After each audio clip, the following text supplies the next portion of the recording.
Bizarre Brain Comics. Well, hello, my comic book friends, and welcome to Bizarre Brain Comics. I'm Gary, your host. And this is where I like to take a look at some older comics, talk a little bit about the characters and creators, and examine the stories and the art. So this time, I'm going to take a look at this part of this book here. This is DC Special number 21. Presents Superheroes War Against the Monsters. And it features four stories being reprinted about characters facing off against monsters. Two of them, one of them is Superman, one of them is Green Lantern. And those are superheroes from the Silver Age. Stories from the Silver Age. And then have the Shazam family, which is featuring a Golden Age reprint from a Fawcett story. And then the fourth one, and the one that we're going to take a look at, is a story from the War That Time Forgot, about a couple of soldiers on an island filled with dinosaurs. I love that story. And this is also reprinted from the Silver Age. And this whole volume is from 1976, squarely in the Bronze Age, but all the stories are Silver or Golden Age stories. And I loved the War That Time Forgot stuff, mostly in 5-star. What was it? 5-star combat, I think is what it was. Whatever, I've forgotten the story. But it kind of floated around, and mostly written by Robert Kanigher. And I personally, I suspect that the War That Time Forgot was inspired by Edgar Rice Burroughs' The Land That Time Forgot, which took place during World War I. About a German U-boat with of course, German sailors and American and British sailors on the submarine together, finding an island in this low in the South Pacific, inhabited by dinosaurs. So I think that was the original inspiration for the concept of the War That Time Forgot, which all took place during World War II. And I just love those. They're always overly exaggerating the dinosaurs, the viciousness, the size and stuff. Doesn't matter. They were great. And dinosaurs were always big for... Dinosaurs and gorillas were always big. If you put them on the cover, it would be a big sales boost. So they would do... So they had that whole series of The War That Time Forgot.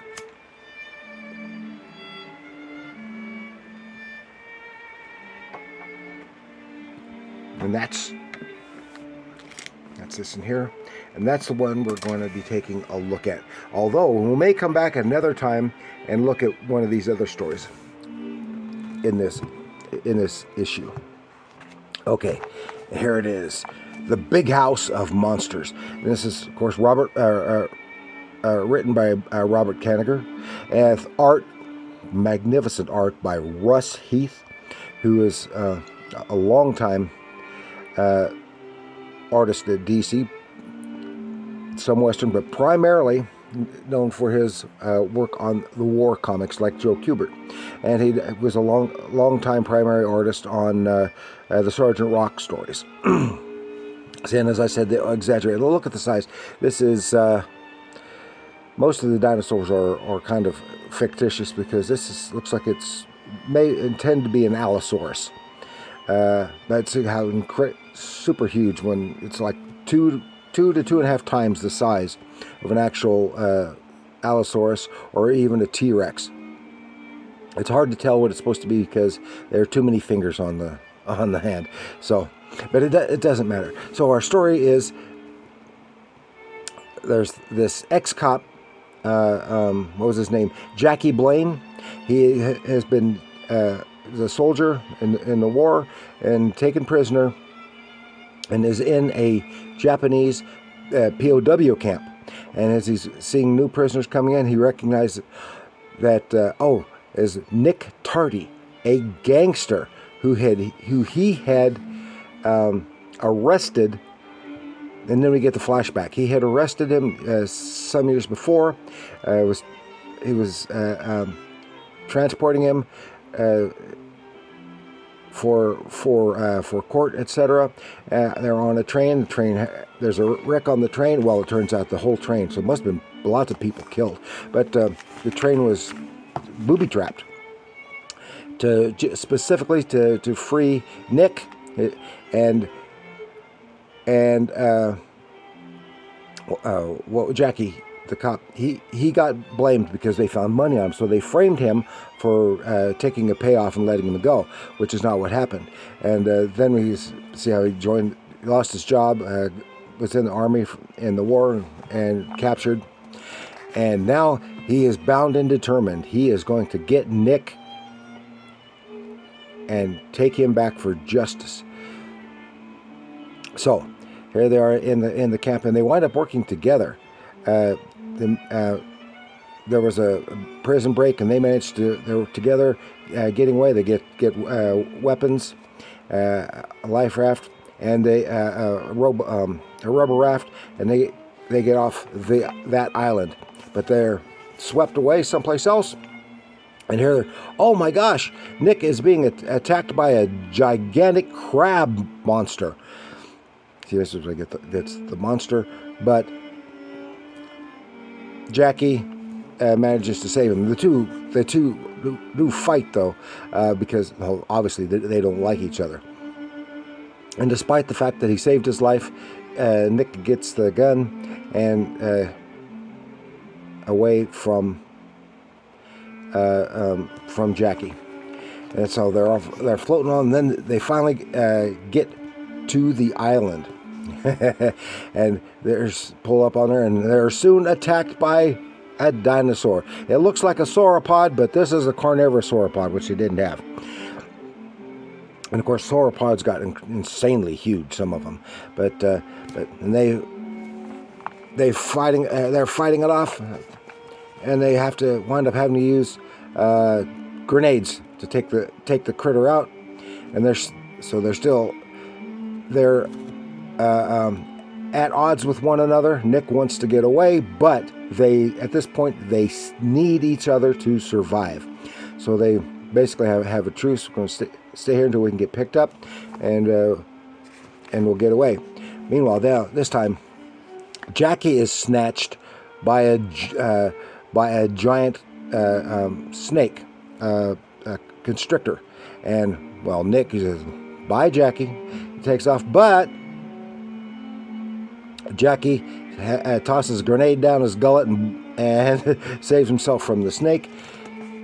But then he gets back to Jackie, and they are repeatedly confronted by other prehistoric monsters. Here looks like an Allosaurus and a Stegosaurus going to it, and they're just sliding away. Someone's trying to get him in a little cave where they've taken refuge and stuff like that. They're trying to cross over, and here is another, which is obviously a sauropod, but again, this is one that apparently wants to eat meat, and it goes after him. And they get away from that one. So they said, "We've got to get off this island." So they head back to the raft, and here another fictitious kind of dinosaur that looks like a kind of a cross between a Styracosaurus and a little bit of theropod thrown in, because otherwise it's entirely fictitious. And it's got the raft, but they with their machine guns, Tommy guns managed to get the raft back and hold off the critter, and they get back to into the sea. But then actually, Nick really wants to go back. He doesn't want to chance the open ocean, and a giant octopus or squid, looks like an octopus, snatches Jackie from the raft and pulls him in. And goes, "Nick, help me!" He said, "Help you to take me back to the big house? Nix on that. It's an immortal squad. Well, it's safe. The copper's gone." So Jackie is gone for good. He gets back to the island. Oh, look at that! Some great. Just look, the artwork is just so great. Even though some of these dinosaurs are entirely fictitious, they look fantastic. And he gets there, and it's in no time he is being pursued by all kinds of giant meat-eating critters, including some that don't actually exist. And it goes, I'm in a big house of monsters, and I'm starting to serve my sentence now. And the joke's on me. So neither one of them got away. But Nick eventually did find a bit of justice. Unfortunately, Jackie did not. So, and then it had a 2-page text article about dinosaurs, but that's all I was going to cover in this one. And I love the dinosaur stuff. I love the war that time forgot. So I love the soldiers versus the dinosaurs, in spite of the fact that they're grossly huge. The good guys usually wind up getting away and getting the upper hand in the end in those stories. This time, they both bought it. So that is all I wanted to share with you this time. The War That Time Forgot. In DC Special number 21, Superheroes War Against the Monsters. Even though only 3 of the stories feature superheroes, but they all feature monsters. Might come back and do that Green Lantern story sometime. We'll see. So, thank you for joining me. Please like, share, subscribe. Leave your comments down below. How much you like these those kind of stories. The war stories in general, and the war stories against the dinosaurs in particular. Let me know in the comments down below. Yeah, I didn't say that. It's from that was stories from 67. It didn't say what title it was in. So let me know. And remember, comics are art.